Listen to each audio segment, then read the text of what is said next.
জাতিসংঘ এই ইসরায়েল রাষ্ট্র প্রতিষ্ঠার শুরু থেকে আজ পর্যন্ত সবসময় ইসরায়েল রাষ্ট্রের সমর্থনে তার সমস্ত শক্তি, সমস্ত শ্রম, সমস্ত সমর্থন ব্যক্ত করেছে।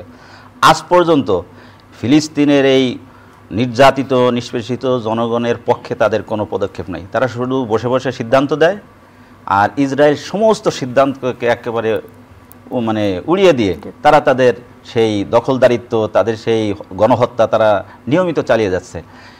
জাতিসংঘ কী করছে? চুপ করে বসে আছে। তারা তো কোনো বিশেষ কোনো ভূমিকা সেখানে রাখতেছে না। একটা জনগোষ্ঠী এত সারা বিশ্বের মানুষের সামনে, আজকে তো সব মিডিয়া এটা প্রচার হচ্ছে, সারা বিশ্বের মানুষের সামনে একটা জনগোষ্ঠীকে, বেসামরিক নারী শিশুকে হত্যা করা হচ্ছে। লক্ষ লক্ষ জনগোষ্ঠী তাদেরকে একেবারে বাচ্চুচ্যুত করা হয়েছে, বসতি থেকে তাদেরকে বের করে দেওয়া হয়েছে, বিভিন্ন জায়গায় তারা শরণার্থী হিসেবে আছে। সব কিছু সবার সামনে, কিন্তু কই জাতিসংঘের কার্যকর কোনো ভূমিকা কই? আমরা তো কোনো ভূমিকা দেখি না, কার্যকরী কোনো ভূমিকা সেখানে নেই। আজ আরব লীগ আছে, ওআইসি আছে, তাদের আসলে কার্যকর কোনো ভূমিকা আপনি দেখতে পাচ্ছেন না। রাজধানীর সোহরাওয়ার্দী উদ্যানে এই যে লাখো লাখো জনতার উপস্থিতিতে বলা হলো যে আমরা গাজাবাসীর পাশে আছি। পাশাপাশি যদি পশ্চিমা বিশ্বের কথা আবার একটু বলি, তারা সবসময় বলে যে এখানে এক ধরনের সন্ত্রাসবাদ, জঙ্গিবাদের উত্থান হতে পারে। এই যে লাখো লাখো জনতার এই ধরনের সমাবেশ, এরকম কোনো পরিস্থিতি দেখতে পান কিনা?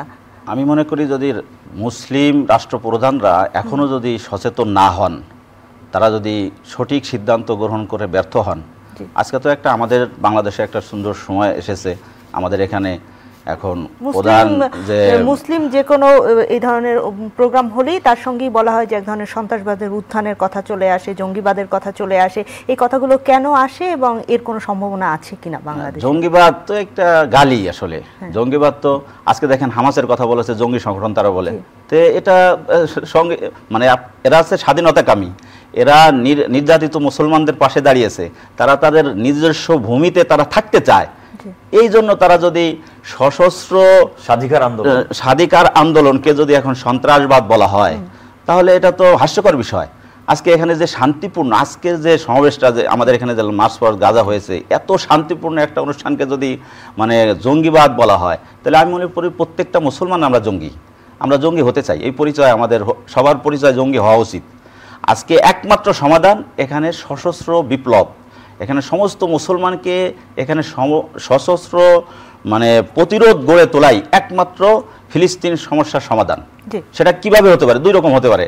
যদি আজকে আমাদের মুসলিম রাষ্ট্রপ্রধানরা এই ব্যাপারে দায়িত্বশীল ভূমিকা পালন না করেন, তাহলে সাধারণ জনগণ কোনো না কোনো উপায়ে আল্লাহ তাবারক ওয়া তাআলার সাহায্য নিয়ে সেখানে হয়তো তারাও এক সময় দাঁড়িয়ে যাবে, এবং যাচ্ছেও। আস্তে আস্তে একটা সময় এরকম হবে।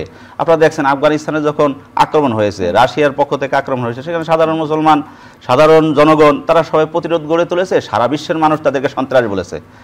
আবার আমেরিকা সেখানে আক্রমণ করেছে, সাধারণ সমস্ত আফগানিরা যখন সেখানে প্রতিরোধ গড়ে তুলেছে তাদেরকে সন্ত্রাসী বলেছে। আসলে কি তারা সন্ত্রাসী? নিজের ভূখণ্ডের স্বাধীনতা রক্ষার জন্য তারা যখন প্রতিরোধ গড়ে তুলেছে তাদেরকে সন্ত্রাসী বলা হচ্ছে। আমাদেরও সারা বিশ্বের মুসলিম রাষ্ট্রপ্রধানরা যদি দায়িত্বশীল না হন, তাহলে তারা কিন্তু এটাকে একটা সময় কোনোভাবেই তারা ইয়ে করে রাখতে পারবে না। আজকে প্রতিবাদ সমাবেশ হয়েছে, মুসলিমদেরকে থামিয়ে রাখতে পারবে না। এবং